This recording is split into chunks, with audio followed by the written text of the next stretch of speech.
మిత్రులందరూ కూడా నమస్కారం.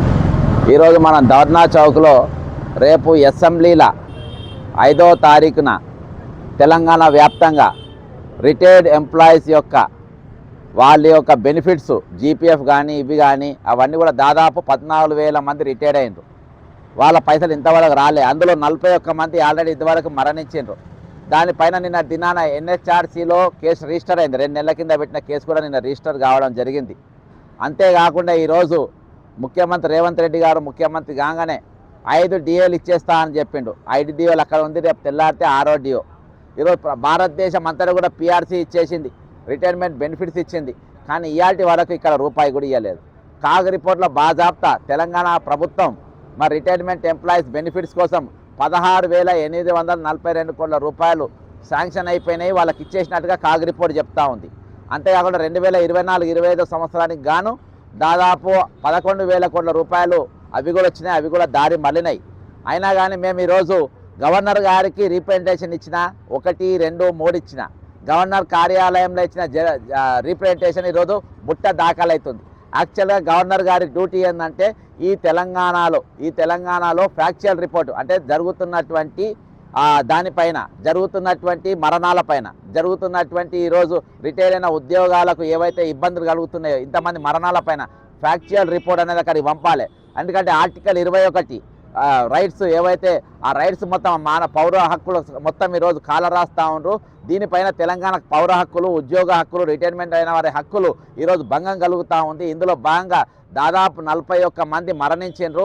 ఈ మరణానికి కారణం అని చెప్పి ఆ కారణాల పైన రాష్ట్రపతి గారికి గవర్నర్ గారు రిప్రజెంట్ మన ఒక ఫ్యాక్చువల్ రిపోర్ట్ అనేది ఇవ్వాలి. ఇవాటి వరకు గవర్నర్ గారు ఎటువంటి రిపోర్ట్ ఇవ్వలే. ఈరోజు గవర్నర్ కార్యాలయం ఎట్లయిందంటే తెలంగాణ బీజేపీ కార్యాలయం అయిపోయింది, ఒక బీజేపీ ఇన్ఛార్జ్ కార్యాలయంలోకి అయిపోయింది. ఎందుకంటే గవర్నర్ గారి యొక్క చరిత్ర చూస్తే ఆయన త్రిపురకు ఉప ముఖ్యమంత్రిగా పనిచేసినటువంటి వ్యక్తి. మరి అక్కడ కొన్ని దంగా ఫసాదులు కూడా అయినాయంట, అంటే కొన్ని గొడవలు కూడా అయినాయంట. ఆ గొడవలలో ఈయన పాత్ర ఉందని అంటే ఆయనకు రిహాబిలేషన్ సెంటర్ లెక్క ఈరోజు ఆయనకు హైదరాబాద్లో ఒక రాజ్భవన్ ఇచ్చి ఈయనను ప్రజా సమస్యలు వినొద్దు, ఎంతమంది చచ్చిపోయినా వాళ్ళ దిక్కు చూడొద్దు, ఎంతమంది రిటైర్మెంట్ ఉద్యోగాలు వాళ్ళ దీనికి అవసరం లేదు, ఈరోజు మేము పైసలన్నీ దారి మళ్లించిన రేవంత్ రెడ్డి ఖర్చు పెట్టుకుని మీరు మాట్లాడద్దు. ఎందుకంటే రేవంత్ రెడ్డి మనోడు, మన ఆర్ఎస్ఎస్ ఓడు, మన బాబా జలంతేలో వచ్చినోడు, ఈరోజు మన ఎజెండాను ఆయన ఫుల్ఫిల్ చేస్తూ ఉన్నాడు. కాబట్టి ఈరోజు రేవంత్ రెడ్డిని ఏమనని కూడా వీల్లేదు. ఈరోజు మనం ఎవరం కూడా ఏమంటలేము. ఈరోజు బాజాప్తా హైదరాబాద్ మీద 144 సెక్షన్ అక్టోబర్ 27 తేదీ మొదలుపెట్టి 2024 నవంబర్ 27 వరకు 28 వరకు 144 సెక్షన్ మన కిషన్ రెడ్డి గారు ఏం మాట్లాడలేదు. అంతేకాకుండా మన బండి సంజయ్ హోమ్ మినిస్టర్ గారు ఏం మాట్లాడలేదు.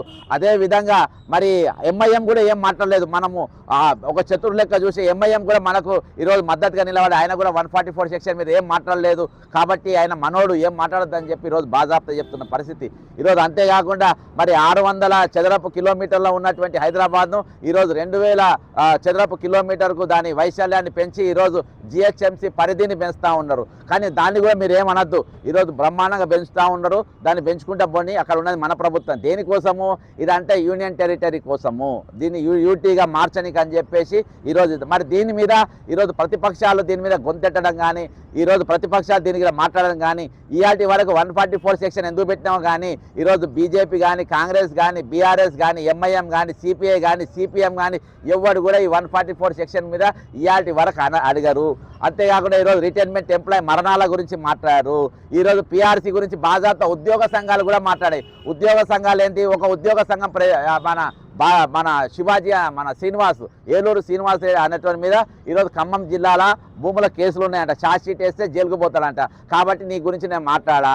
ఇక ఇంకో సంఘ నాయకుడేమో బీటీఎన్జీఓల భూములు ఉన్నాయంట, దాన్ని అడ్డం పెట్టుడు. ఇంకోటి మన వాళ్ళ ఏసీబీ కేసుల పైరవీలంట. ఈరోజు వాళ్ళని అడ్డం పెట్టుకొని ఈరోజు వీళ్ళంతా వ్యవహరిస్తూ ఉన్నారు. ఈరోజు ఉద్యోగ సంఘాలు మాట్లాడకుంటే ఈరోజు బాజాప్తా ఈరోజు ప్రభుత్వం వ్యవహరిస్తూ ఉంది.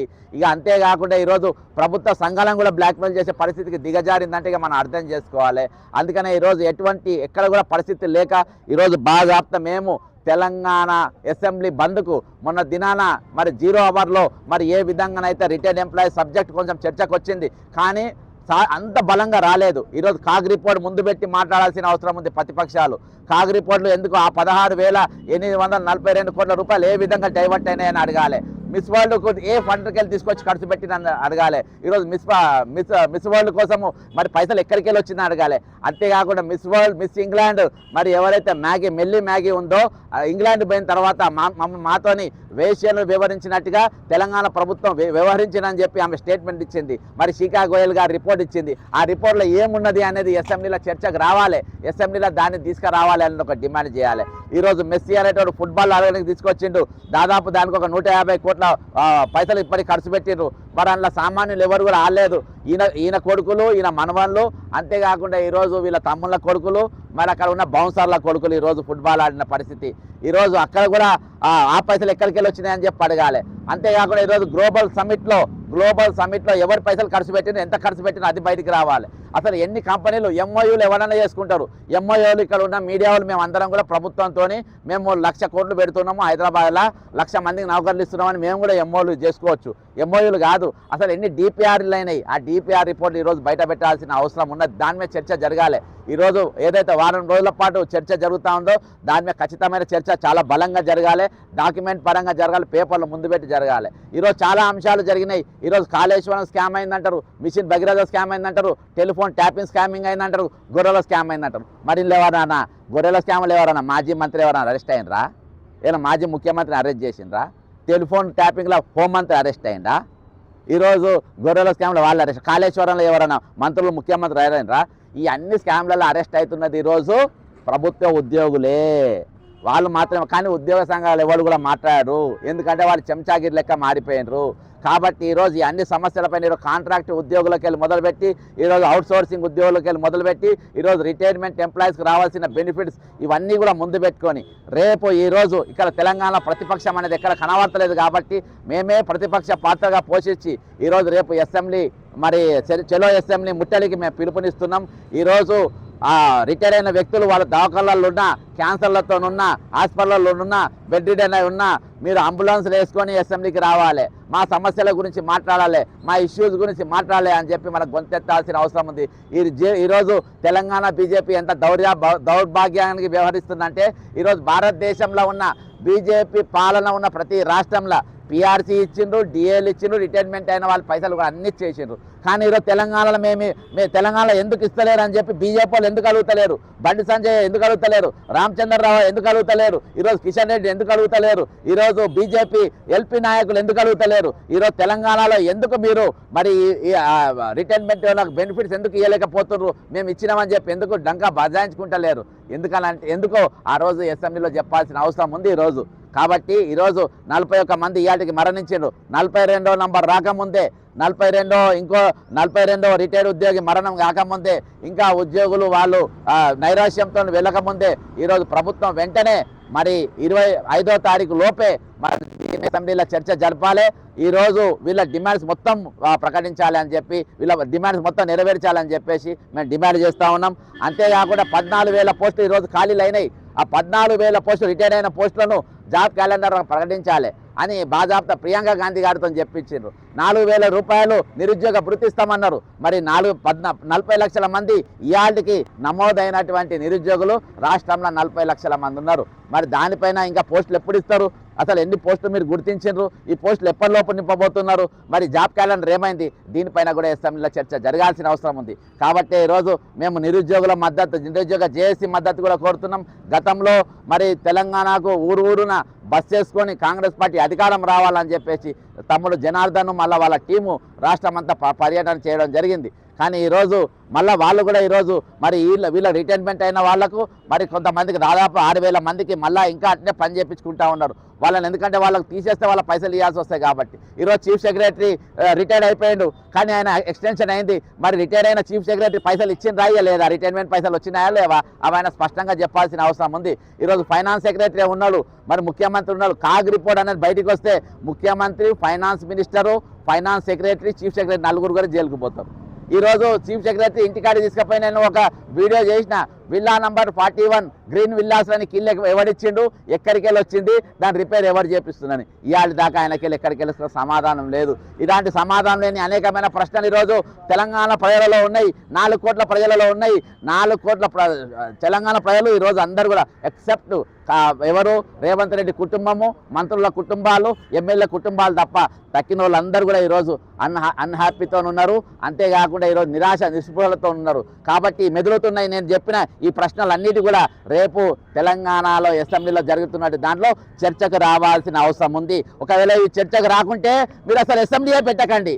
అసెంబ్లీ అవసరమే లేదు, అసెంబ్లీ మీకు పోవాల్సిన అవసరం లేదు. ఈరోజు మీరు జీతాలు తీసుకోవాల్సిన అవసరమే లేదు, మీకు కార్యాలయం అవసరమే లేదు, మీకు తెలంగాణలో మీరు పుక్కట్లో ఉంటున్న ఇంట్లో అవసరం కూడా లేదు. కాబట్టి ఇవన్నీ చర్చకు వస్తేనే ఈరోజు నిజంగా మీరు ప్రజానాయకులు అనుకుంటారు, లేకుంటే ఈరోజు మీరు ప్రజాభక్షకులు అనుకుంటారు. మీరు ప్రజాభక్షకులు అనే అభిప్రాయంతోనే ఈరోజు మేము చెలో అసెంబ్లీకి పిలిపించినాం. కాబట్టి తెలంగాణలో ఉన్న ప్రతి పౌరుడు ఈరోజు రిటైర్మెంట్ ఎంప్లాయీకి, నిరుద్యోగులకు మద్దతుగా నిలబడాలి. ఈరోజు మన హక్కులు మనం సాధించుకోవాలి. ఈరోజు పథకాలు రాజ్యాంగంలో 2 పాయింట్లు ఉన్నాయి. పాయింట్ నెంబర్ 1 ఏంటంటే ఈరోజు కమిటెడ్ ఎక్స్పెండిచర్లో జీతాలు టైంకి ఇవ్వాలి, కరెక్ట్గా ఇవ్వాలి, పిఆర్సీ టైంకి ఇవ్వాలి, కరెక్ట్గా ఇవ్వాలి, డిఏలు ఇవ్వాలి. ఈరోజు వాళ్ళకి ఇచ్చిన తర్వాత ఈరోజు అప్పులు కట్టాలి అని ఉన్నది. కానీ ఈరోజు మన తెలంగాణ సపరేట్ వేరే తిరిగి అవుతుంది. నీవు రిటైర్మెంట్ పైసలు ఇవ్వవు, డిఏలు ఇవ్వవు, పిఆర్సీలు ఇవ్వవు, ఖాళీలు నింపవు, కానీ పథకాలు ఇస్తావు. పథకాలు ఎందుకు ఇస్తారు? ఈరోజు నేను చెప్పడానికి చాలా సాహసిస్తున్నా. ఈరోజు తెలంగాణలో ఉన్న భర్తలు మొగోళ్ళ కంట వాళ్ళ భార్యలకు పండుగలకు చీరలు కొట్టే దమ్ము లేదంట. కాబట్టి మేము కొనిస్తాం. నువ్వు కొని మొగానికి చీర కొట్టడానికి చాట కాదమ్మా, మేము కొనిస్తామమ్మా, మేము కొనిస్తాము అని చెప్పేసి ఈరోజు ప్రభుత్వం పండుగలకు చీర కొట్టించే పరిస్థితికి వచ్చింది. ఈరోజు నీకు భర్తలకేమో బస్ టికెట్ తీసుకునే దమ్ము భర్తలకు ఉంటుందంట. నీ భార్యలకు, నీ ఆడపిల్లలకు టికెట్ తీసుకునే దమ్ము తెలంగాణలో భర్తలకు, తెలంగాణ తండ్రులకు ఈరోజు వాళ్ళ దమ్ము లేదు. కాబట్టి మేము ఫ్రీ బస్ ఇస్తున్నాం అని అంటారు. అంటే తెలంగాణలో ఆత్మగౌరవం ఏ కాడికి దిగిపోయిందంటే పండుగకు భార్యకు కానీ, తల్లికి కానీ, చెల్లెలకు కానీ చీర కొట్టలేని పరిస్థితులలో ఈరోజు తెలంగాణ మొగోడు ఉన్నాడు. ఈరోజు భార్యలకు కానీ, బిడ్డలకు కానీ, అక్క చెల్లెలకు కానీ వాళ్ళకు ఆడవాళ్లకు బస్ టికెట్లు కొనలేని దౌర్భాగ్యమైన స్థితిలో ఈరోజు తెలంగాణ ప్రజానీకం ఉన్నదా? ఇవా మీరు పెట్టే పథకాలు? ఈరోజు ఉచిత వైద్యం ఉండాలి, ఉచిత విద్య ఉండాలి, అవి మాత్రం కార్పొరేట్ చేస్తారు, అవన్నీ మీరే పెడతారు. వాటికి ఫీజులు కట్టలేక ఈరోజు జనం తల్లడిల్లి పోతా ఉన్న పరిస్థితి. ప్రభుత్వ ఆసుపత్రిలో వసతులు ఉన్నాయి, ఈరోజు విద్యాలయాల్లో వసతులు ఉన్నాయి, ఇవన్నీ పెట్టుకున్న ఫ్రీ అని పెడతారు. ఈరోజు ఎవరికైతే జీతాలు ఇవ్వనో, ఎవరికైతే పిఆర్సీలు ఇవ్వనో వాళ్ళకు మాత్రం హ్యాండ్ ఇస్తారు. ఇటువంటి పరిస్థితులు ఉన్నాయి. మామూలు వచ్చేసిండ్రు మన కోసము, పోలీసులు వచ్చిండ్రు. ఈరోజు వాళ్ళు డ్యూటీ పర్ఫెక్ట్ చేస్తారు. ఇంకా వాళ్ళ పిఆర్సీ ఇస్తే ఎట్లా ఉన్నాడో, వాళ్ళకి ఆరోగ్య భద్రత ఇస్తే ఎట్లున్నారో, వాళ్ళకు ఒక ఆరోగ్య కెమెరాల దిప్పటి, వాళ్ళకి అక్కడ ఆరోగ్య భద్రత లేదు. వాళ్ళకు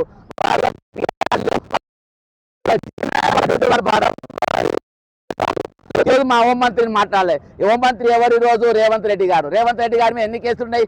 89 క్రిమినల్ కేసులు ఉన్నాయి. అలా ఏ కేసు ఉన్నాయి? 420 కేసు కూడా ఉన్నది. తెలంగాణ ముఖ్యమంత్రి గారు 420, ఈ తెలంగాణ ముఖ్యమంత్రిలో 420 కేసులు ఉంటాయి.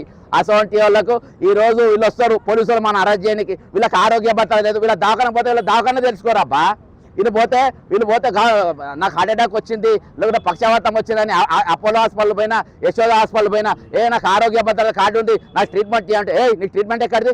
గాంధోకాన పో, నిమ్స్కి పో అని వాళ్ళు అంటారు. వీళ్ళు మాత్రం మమ్మల్ని అరెస్ట్ చేయడానికి ముందు వరుసలు వచ్చి నిలబడతారు వాళ్ళు. కాబట్టి ఈరోజు వాళ్ళ తరఫున మాత్రం మనమే ఈరోజు వీళ్ళందరినీ కూడా ప్రభుత్వ ఉద్యోగుల ఫోన్ ట్యాపింగ్లో ఎవరు పోయిండ్రు? ఏమైనా ముఖ్యమంత్రి పోయిండా? ఏమైనా ప్రధానమంత్రి పోయిండా? హోంమంత్రి పోయిండు? ఫోన్ ట్యాపింగ్లు ఎవరు పోయినరు? మామూలు ఉద్యోగులు పోయినరు, మామూలు పోలీసులు పోయినరు. ఈరోజు కాళేశ్వరం స్కామ్లు ఎవరు పోయినరు జైలు? మామూలు ఉద్యోగులు పోయినరు. గుర్రల స్కామ్లు ఎవరు పోయినరు జైలుకు? మామూలు ఉద్యోగులు పోయినరు. పెద్దోళ్ళు ఎవరు పోరు, మంత్రులు ఎవరు పోరు, ముఖ్యమంత్రులు ఎవరు పోరు. అటాక్ అయ్యేదంటే కూడా ప్రభుత్వ ఉద్యోగులు, సామాన్య ఉద్యోగులు.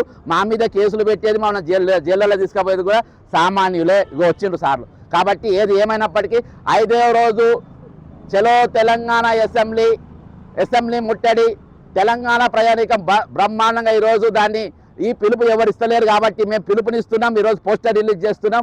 మీరందరూ కూడా ఆ చలో అసెంబ్లీకి సక్సెస్ చేయాలి. అందరూ కూడా అసెంబ్లీకి రావాలి. ఈరోజు దవాఖానాల పేషెంట్లు కానీ, క్యాన్సర్ పేషెంట్లు, పక్షవాతం వచ్చిన వాళ్ళు అంబులెన్స్ వేసుకొని రావాలి. కానీ ముట్టని మాత్రం పక్కా చేయాలి. మన హక్కులు మనం సాధించుకోవాలి. జై తెలంగాణ, అమరవీరులకు జోహార్లు. ఎంప్లాయీస్కు వాళ్ళకు కావాల్సినటువంటి రిటైర్మెంట్ బెనిఫిట్స్ ఏదైతే ఉంటుందో, గ్రాటిట్యూడ్ అంటే ఇన్ని సంవత్సరాలు మాకు పని చేసినావు కాబట్టి నీకు కృతజ్ఞతతో ఇస్తాను, ఈ డబ్బులతోటి మంచిగా ఆరోగ్యంగా ఉండేటట్టు హాస్పిటల్లో చూయించుకుంటూ గౌరవప్రదంగా బతకమని ఇచ్చేటటువంటిది. వాళ్ళకు లీవ్స్ ఉంటాయి, ఆ లీవ్స్ కూడా 1 సంవత్సరం పాటు దాచుకుంటారు. వాటిని లీవ్స్ను 1 నెల జీతంగా కన్వర్ట్ చేసుకుంటారు, రియల్ ఎన్కాష్మెంట్ ఆ డబ్బులు. తర్వాత ఈరోజు పిఎఫ్ డబ్బులు, దాదాపు పిఎఫ్ డబ్బులు వాళ్ళ డబ్బులు వాళ్ళకి రావాలి. ఈ ప్రభుత్వం కూడా డబ్బులు లేవని చెప్పేసి ఈ మెస్సీ ఆటలకు ఆడవాళ్ళ యొక్క అందాలను అంగాలను చూపించి వాటి నుంచి డబ్బులు దండుకోవడానికని అందాల పోటీలు వద్దంటుంటే పెట్టి ఈ డబ్బులను వృధా చేసేందుకు ఈ పిఎఫ్ డబ్బుల్ని కూడా బ్యాంకులలో వేరే దగ్గర తెచ్చుకొని ఈ ప్రభుత్వాన్ని నడుపుకుంటున్నటువంటి రేవంత్ రెడ్డికి సిగ్గు లజ్జ ఈ మంత్రులకు కూడా లేదని మేము చెప్తున్నాం. ఎందుకంటే వాళ్ళు రిటైర్డ్ అయిన వాళ్ళు పైసలు వాళ్ళకి ఇవ్వకుండా నీకేం హక్కు ఉంది, వాళ్ళ డబ్బుల్ని నువ్వు దొంగిలిస్తున్నావు. బాజాప్తా పట్టపగలు దొంగతనం చేసిండు రేవంత్ రెడ్డి.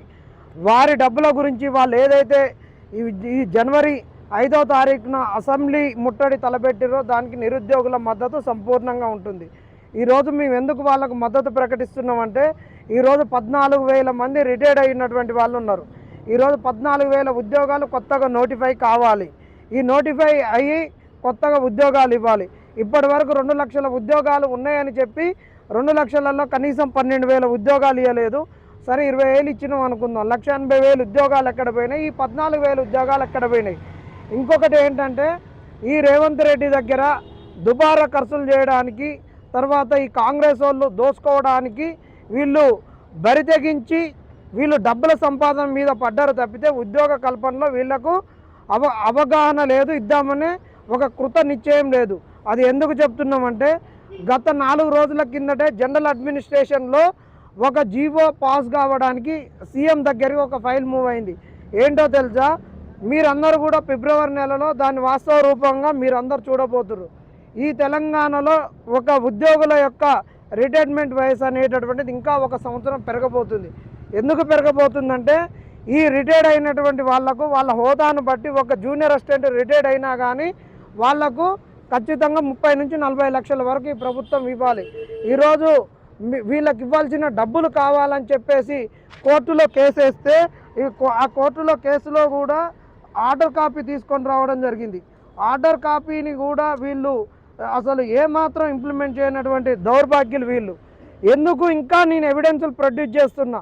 ఈ రోజు నుండి 7th పే కమిషన్ అనేటువంటి టర్మ్ అయిపోయింది. వచ్చే జనవరి 1 నుంచి 8th పే కమిషన్ అనేటటువంటిది అమల్లోకి రాబోతుంది. ఈరోజు బేసిక్ శాలరీ అనేటటువంటిది కనీసం 20,000 పైచీలకు వచ్చింది. ఇవాళ బేసిక్ శాలరీ మొన్న 8 నుంచి 14,000 ఉంటే ఇవాళ 8,000 వచ్చింది, 14,000 వచ్చింది. వాళ్లకు బేసిక్ అత్యంత తక్కువ ఉన్నాడు గ్రాస్గా 40,000 పైచీలకు డ్రా చేస్తాడు వచ్చే నెల నుంచి. ఈ రిటైర్డ్ అయినటువంటి వాళ్ళకు కూడా పే కమిషన్ ఏదైతే చెప్తుందో ఇవన్నీ కూడా వాళ్ళకు పెన్షన్లో యాడ్ అవుతాయి. వాళ్ళ పెన్షన్ కూడా పెరుగుద్ది. అంటే వీళ్ళ దగ్గర డబ్బులు ఇవ్వడానికి ఇవ్వరు కాబట్టి 1 ఇయర్ పెంచుతుండ అనేటటువంటిది ఇది ఒక ఎవిడెన్సు. వీళ్ళకు ఎట్టి పరిస్థితులలో రేవంత్ రెడ్డి ఇవ్వడు, మాకు ఉద్యోగాలు రావు. నిరుద్యోగులకు కూడా ఈ నుంచి ఇంకొక అంశం చెప్తున్నాను. మీరందరూ కూడా అనుకుంటున్నారు ఇగో సంక్రాంతికి తీపి కబురు ఉద్యోగాలు వస్తాయని మీరు అనుకుంటున్నారు, ఒక్కొక్కళ్ళు చెప్తున్నారు. జూన్ వరకు ఎట్టి పరిస్థితులలో నిరుద్యోగులకు ఉద్యోగాలు రావు. ఎందుకు రావంటే ఇక్కడ రిటైర్డ్ అయినటువంటి వాళ్ళ వయసు ఇంకా అయ్యే వయసు 1 సంవత్సరం పెంచుతున్నాడు. పే కమిషన్ పెంచినటువంటి జీతాలు ఇవ్వడానికి భారం అవుతుంది. వీళ్ళ కాడ డేటా లేదు. ఇంకొకటి రేపు మున్సిపాలిటీ ఎలక్షన్స్కు నోటిఫికేషన్ వస్తుంది, దాని తర్వాత ఎంపీటీసీ జెడ్పీటీసీలకు నోటిఫికేషన్ వస్తుంది. కాబట్టి ఈ సింబళ్ళ మీద వీళ్ళు గెలవాలి. కాబట్టి నిరుద్యోగులను మోసం చేయడానికి కొత్త బిచ్చగాళ్ళందరూ వాళ్ళు వీళ్ళు కాంగ్రెస్లో ఉన్నటువంటి సంక్రాంతికి గంగెట్లో వచ్చినట్టు ఈ నాయకులు అందరూ వచ్చి గంగెట్లో ఆడిపించేటువంటి కాడ ఎట్లా ముచ్చట్లు చెప్తారు అట్లా చెప్తారు.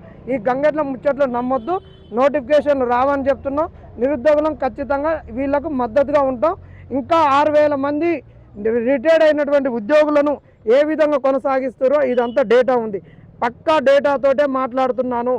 ఈ కింద పడ్డటువంటి కాపీలు కూడా అన్ని డేటానే, డేటా లేకుండా మాట్లాడట్లేను. కాబట్టి నిరుద్యోగులు మోసపోవద్దు, వాళ్ళకు అండగా ఉందాం. రేవంత్ రెడ్డి మెడలు ఉంచుదాం. సంక్రాంతికి వీళ్ళను ఈ గంగెడ్ల ముచ్చట్లు ఎవరు నమ్మకని చెప్తున్నాం.